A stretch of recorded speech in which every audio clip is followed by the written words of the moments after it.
राजनीति बदल रही है, सियासी बिसात बिछल रही है, या इन सब के बीच संसदीय राजनीति को लेकर देखने का नजरिया अब बदलने लगा है और उस देश का बदलने लगा है। दस्तक में बात आज सब पर होगी और ये बताते हुए कि देखिए इतिहास कैसे कैसे मोड़ लेता है। एक वक्त लाल कृष्ण आडवाणी जब रथ यात्रा से पहुंचे थे समस्तीपुर, उस वक्त जिस शख्स ने गिरफ्तार किया था वो नौकरशाह कल बीजेपी में शरीक हो जाएगा। जी, पूर्व गृह सचिव एनके सिंह। लेकिन मसला ये नहीं है, खबर कुछ और है। खबर है इस दौर में अगर नेहरू से लेकर अब तक की दौर को परखना शुरू करें तो क्या वाकई अरविंद केजरीवाल ने एक नई परिभाषा गढ़ दी है। आइए जरा इस सियासन 36 के मतलब को समझना शुरू करते हैं, क्योंकि ये कई मायनों में बड़े महत्वपूर्ण है। देश मौजूदा दौर में जहां आकर खड़ा है वहां से अगर अतीत के पन्नों को टटोलना शुरू करें तो वाकई लगता है कि पहली बार एक ऐसी परिस्थिति देश के सामने आई है जहां चुनाव सत्ता में आने के लिए नहीं बल्कि बहुमत के साथ आकर सत्ता बदलने की दिशा में जाते हैं। क्या पहले एक रिपोर्ट, उसके बाद सिलसिला शुरू करेंगे।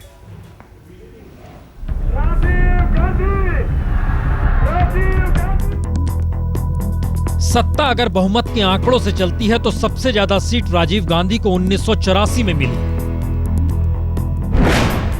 लोकसभा में 2/3 से ज्यादा। इस तुलना में 1957 में नेहरू की अगुवाई में कांग्रेस को 371 सीट मिली थी। उस वक्त कांग्रेस ने 490 सीटों पर अपने उम्मीदवारों को खड़ा किया था और उसके बाद 1971 युद्ध के तुरंत बाद इंदिरा गांधी को 352 सीट मिली, 2/3 से महज 13 सीट कम। लेकिन हुआ क्या, नेहरू के दौर को छोड़ दें तो राजीव गांधी और इंदिरा गांधी इतनी बड़ी सफलता के गर्त में ही डूब गए। भ्रष्टाचार की छांव में राजीव गांधी और इमरजेंसी तले इंदिरा गांधी की सत्ता 5 बरस के कार्यकाल से पहले ही लड़खड़ा गई और विकल्प के तौर पर आंदोलन करते हुए सियासी अलख जगाकर सत्ता में आए वीपी सिंह भी 5 बरस का कार्यकाल पूरा नहीं कर पाए और जेपी आंदोलन से निकली जनता पार्टी की अगुवाई करते हुए मोरारजी देसाई भी 2 बरस में ही लड़खड़ा गए। तो पहला सवाल, बहुमत पाकर अकेले सत्ता हो या गठबंधन के जरिए मिली सत्ता, दोनों फेल हो सकती है। और इस लकीर को अगर आगे खींचे तो नरसिम्हा राव और अटल बिहारी वाजपेयी 2 ऐसे प्रधानमंत्री निकले जो बहुमत ना होने के बावजूद सत्ता बनाए रखने के हुनरमंद कहलाए। नरसिम्हा राव ने सांसदों की खरीद फरोख्त की तो अटल बिहारी वाजपेयी 24 राजनीतिक दलों को एक साथ लेकर चलते चले गए। ध्यान दें तो 1984 के बाद से कभी किसी राजनीतिक दल को देश ने बहुमत दिया नहीं और बहुमत न पाने के बावजूद हर बड़े दल ने जोड़ तोड़ कर सत्ता का दावा ठोका, सत्ता बनाई थी और 13 दिन से लेकर 4 महीने तक भी केंद्र में सरकार चली।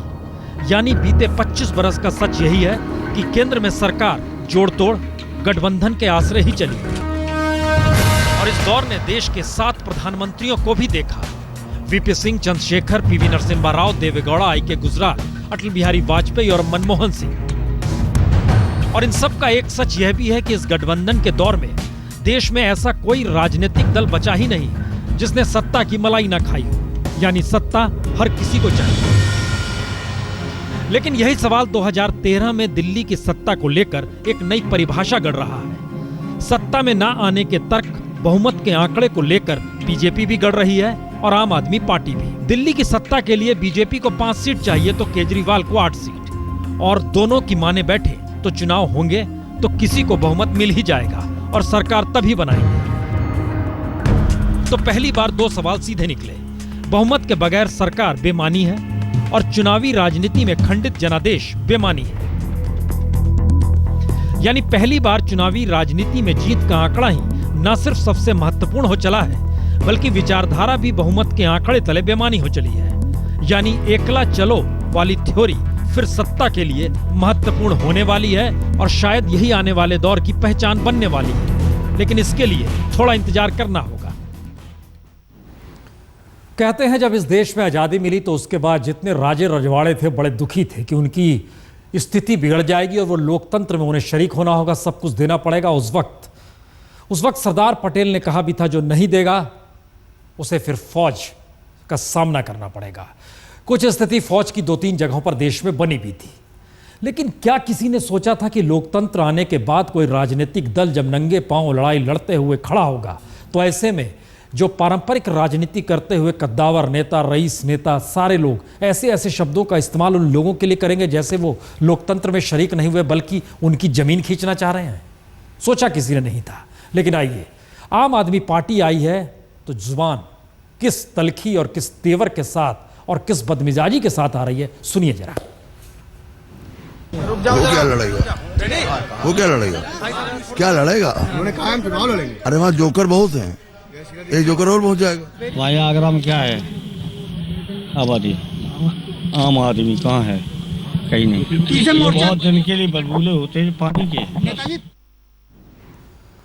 दरअसल ये नजरअंदाज करने का तरीका, आम आदमी को खारिज करने का तरीका, शायद एक बड़ा हिस्सा ऐसा इस देश के भीतर पैदा हो गया जिसने मान लिया कि दरअसल संसद से कोई सरोकार आम लोगों के बचे नहीं। सांसद, सत्ता, सब कुछ अपनी जगह, लेकिन आम आदमी अपनी जगह।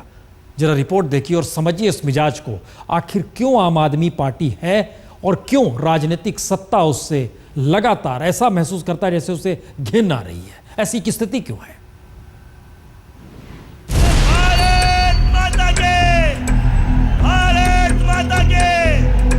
आम आदमी पार्टी की इस भीड़ में ऐसा कोई खास नहीं जिस पर नजर टिके तो टिकी रह जाए। ना ही इसमें कोई ऐसा जमीनी नेता होने का दावा करने वाला है, ना ही कोई चांदी का चम्मच लेकर पैदा हुआ है। शकील साहब, 2 वरिष्ठ नेताओं को तो मैं जानता हूं। याद कीजिए तो हफ्ता भी नहीं हुआ जब ये सभी चेहरे सड़क पर नारे लगाते हुए धूल फांक रहे थे और दिल्ली की विधानसभा से लेकर संसद के गलियारे तक में इन्हें कोई तरजीह दे नहीं रहा और इन्हें तरजीह देना तो दूर, इन पर चर्चा भी जरूरी नहीं समझी गई। इस महान प्रस्ताव का फिर ऐसा क्या है कि दिल्ली के जनादेश से निकलती आवाज ने बड़े बड़े नेताओं की या तो गिग्गी बांध दी या फिर कोई इन्हें जोकर या पानी का बुलबुला कहकर खारिज करने पर आ तुला। वजह इसकी क्या है? वरिष्ठ साथी को आमंत्रित करूंगा। जाहिर है आम आदमी पार्टी के तमाम नेता मौजूदा दौर के राजनेताओं से एकदम अलग है। भारत माता के इंकलाब। और मौजूदा दौर के तमाम राजनेता चाहे अलग अलग राजनीतिक दल में हो, लेकिन बीते 2.5 दशक में हर नेता एक सरीखा लगने लगा। हर राजनीतिक दल सत्ता के लिए ही संघर्ष करती नजर आई और किसी में कोई अंतर दिखाई नहीं। इसीलिए विचारधारा गायब हुई, सत्ता समीकरण लोकतंत्र का आखिरी सच बन गया और सभी राजनीतिक दल सत्ता के लिए दौड़ते हांफते दिखाई देने लगे। जाहिर है इसमें पहली बार ब्रेक दिल्ली से निकले उस जनादेश ने लगाई जो पारंपरिक राजनीति से उब चुकी है। सरोकार के बदले सत्ता की हनक वाली राजनीति से डरने लगी है। सत्ता को लूट का पर्याय बना चुकी स्थितियों से वो भागना चाहती है। यानी परिवर्तन की लहर या विचारधारा के बदले सिर्फ और सिर्फ कॉमन सेंस मायने रख रहा है। और ध्यान दे तो आम आदमी पार्टी उसी कॉमन सेंस की बात कर रही है जो संविधान में दर्ज है, जो भारतीय लोकतंत्र की पहचान है।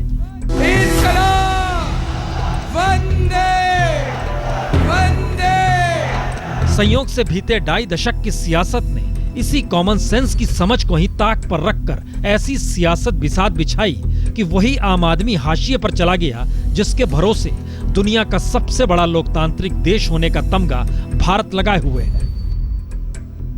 और अब आम आदमी ही जब जनादेश से खद्दरदारी 5 सितारा नेताओं को बदलने को कह रहा है तो कोई उन्हें जोकर तो कोई पानी का बुलबुला मानकर अपनी ठसक बरकरार रखना चाह रहा है। और शायद अगला गुस्सा यहीं से निकलता है और 2014 को लेकर वजह भी यही है कि एक बेचैनी हर जगह दिखाई देने लगी है। वो बीजेपी आज दिल्ली में क्या कह रही है? ध्यान दे तो 2014 के आम चुनाव को लेकर राजनीतिक व्यवस्था अपनी अपने तौर पर मथी जा रही है हर राजनीतिक दल के भीतर। इसकी जरूरत क्यों आन पड़ी? राजनीतिक दल संसद के गलियारे के भीतर राजनेताओं के जरिए जो आवाज आम आदमी पार्टी को लेकर निकल रही है, जिसने ना तो अभी कदम रखे हैं नीतियों को बनाने को लेकर विधानसभा में, ना ही केंद्र में, बावजूद इसके परिभाषाएं अपने अपने तरीके से गढ़ी जा रही है। सुनिए जरा। किसी को भी अधिकार है इस देश में चुनाव लड़ने का, और अगर वो चुनाव लड़ना चाहते जरूर लड़े। अब ऐसे लोगों से हम डरने लगे तब तो हो गया। चुनाव सबको लड़ने का अधिकार है और हम तो उत्तर प्रदेश में आमंत्रित करते सब लोग आइए चुनाव लड़िए। कम से कम उत्तर प्रदेश की पॉलिटिकल जनता का भी तो जनादेश देखिए। मेरा ऐसा मानना है कि आम आदमी पार्टी एक रीजनल फिनोमेना है और बहुत ज़्यादा दिल्ली से बाहर ये चमत्कार नहीं कर पाएंगे। फिर भी उनके अंदर जोश है, तो एक बार इनका जोश ठंडा हो जाने दिया जाए। दरअसल इन सब के पीछे मुद्दा क्या था? मुद्दा भ्रष्टाचार का था। जन लोकपाल की आवाज थी और उसे अपने अपने तरीके से हर कोई गढ़ रहा था। आज उस जन लोकपाल के आंदोलन से निकली राजनीतिक दल की जीत और जनादेश को मिले को लेकर हर कोई कुछ अपनी परिभाषा गढ़ना चाह रहा है। लेकिन आइए, 2 बरस के भीतर क्या कुछ बदल गया और आज के दिन जब आप खड़े होते हैं और देखते हैं जन लोकपाल को कैसे देखे, तो इस रिपोर्ट में देखिए जरा।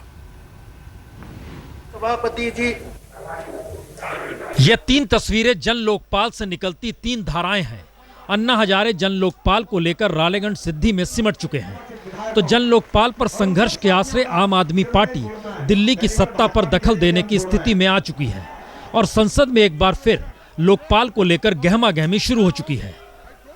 तो बरस भर में नजारा बदल भी गया और बरस भर में ही सारे नजारे 360 डिग्री में घूम भी गए।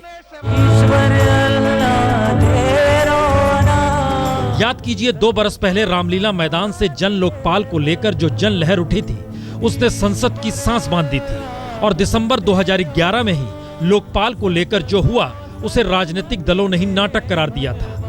और संयोग देखिए, उसी जन लोकपाल को लेकर रालेगंज सिद्धि में अनशन पर बैठे अन्ना हजारे के इर्द गिर्द की तस्वीर भी अब बदल चुकी है। 2 बरस पहले जन लोकपाल आंदोलन में साय की तरह रहने वाले अरविंद केजरीवाल की जगह पत्रकार संतोष भारतीय ने ले ली है। मंच पर साय की तरह दिखने वाले कुमार विश्वास, गोपाल राय और संजय सिंह को अब मंच की जगह जमीन पर भीड़ का हिस्सा बनना पड़ रहा है। और संसद में कल फिर लोकपाल बिल को लेकर हरकत वही पार्टी शुरू कर रही है जिसने इसे ठंडे बस्ते में डाला था। संसद के पटल पर कल सरकार लोकपाल बिल रखेगी। उसमें कुछ संशोधन का प्रस्ताव लाएगी जिस पर लोकसभा में मुहर लगने के बाद उसे राज्यसभा में सोमवार को बहस के लिए लाया जाएगा। तो अब सवाल है, जन लोकपाल आंदोलन से निकली राजनीतिक पार्टी भी जीतकर सियासी मैदान में है और अन्ना हजारे का अनशन भी सामाजिक दबाव बना रहा है। तो क्या वाकई इस बार लोकपाल जोगपाल ना होकर वाकई जन लोकपाल के तौर पर मंजूर हो जाएगा? अभी यह सवाल है। लेकिन आकलन अब यही हो रहा है कि जब आंदोलन भी सफल और आंदोलन से निकली राजनीति भी सफल, तो फिर संसद अलग राह कैसे पकड़ सकती है?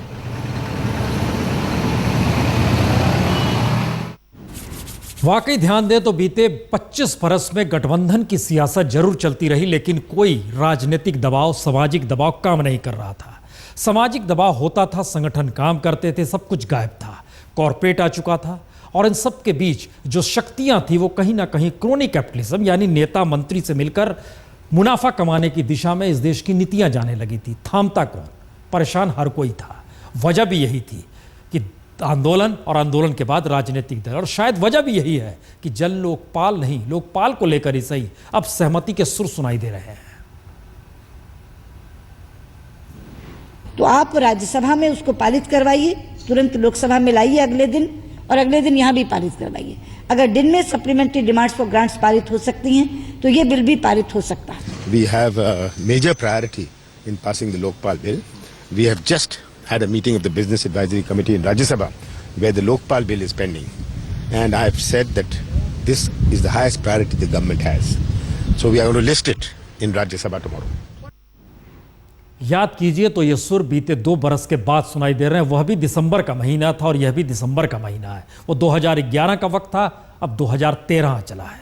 2014 में चुनाव होने हैं। नज़र किसकी तीखी और पैनी हो रही है? कांग्रेस की। जमीन खिसक रही है और इन सब के बीच पहली बार कहा जा रहा है अब हम कमरों में नहीं बैठेंगे, दीवारें तोड़ दी जाएंगी, जनता से सीधे सरोकार बनाया जाएगा, रोज बातें की जाएंगी। कौन कह रहा है? सिर्फ गांधी परिवार, समूची कांग्रेस या सिर्फ राहुल गांधी? एक और रिपोर्ट देखिए। My personal view is that these are matters of personal freedom, and I think I would agree more with the High Court. I think these type of matters should be left to individuals, and these are their choices. This country is known for its freedom of expression. So पत्रकारों को सिर्फ 15 minute का वक्त देकर राहुल गांधी जिस तेजी से धारा 377 पर अपनी प्रतिक्रिया देने निकले, उसने कांग्रेस के भीतर अब ये संकेत देने शुरू कर दिए हैं कि जन लोकपाल आंदोलन का दौर अब दोबारा नहीं लौटेगा।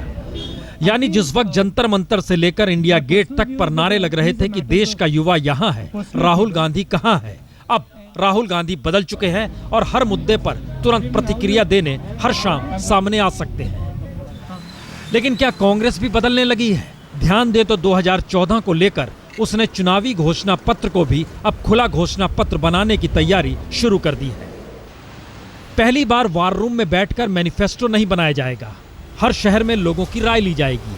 हर तबके की जरूरतों को जानने के लिए सीधा संवाद किया जाएगा। सारी बातचीत कैमरे पर रिकॉर्ड की जाएगी और रिकॉर्ड की गई जानकारी मीडिया को दे भी दी जाएगी और इसकी अगुवाई खुद राहुल गांधी करेंगे। और पहली बार कल से ही शुरू होगी यह संवाद प्रक्रिया और सबसे पहले दलित तबके से बात होगी। कांग्रेस की दीवारें पिघलने लगी हैं। कद्दावर नेता और बौद्धिक क्षमताएं फिलहाल बैकसीट पर हैं। सीधे सरोकार और समाज के हर तबके के दिलो दिमाग को सुनने, समझने और जानने के लिए अब कांग्रेस दस्तक दे रही है। देर से तो आई है, पर कितना दुरुस्त होगी इसके लिए इंतजार करना होगा। कुमार विक्रांत सिंह, दिल्ली, आज तक। दिसंबर का महीना है और दिसंबर महीने लगता है नए नए परिभाषाएं अक्सर गढ़ते रहा है। चाहे पार्लियामेंट पे हमला हो, चाहे निर्भया कांड हो, चाहे संसद के भीतर लोकपाल के दस्तावेजों को फाड़ा गया हो, चाहे इस दौर में दिसंबर में एक नई परिभाषा गढ़ने की बात हो। पहले आप या पहले आप? जी, हर्षवर्धन मुलाकात करके निकले उपराज्यपाल से और बाहर निकलकर कहा क्या, सुनिए जरा। दिल्ली की जनता के स्पष्ट मैंडेट के अभाव में हम दिल्ली की जनता की सेवा करते रहेंगे, सत्ता के बगैर भी सेवा करते रहेंगे और हमारे लिए ये बेहतर होगा कि हम विपक्ष में बैठकर दिल्ली की जनता की सेवा करें।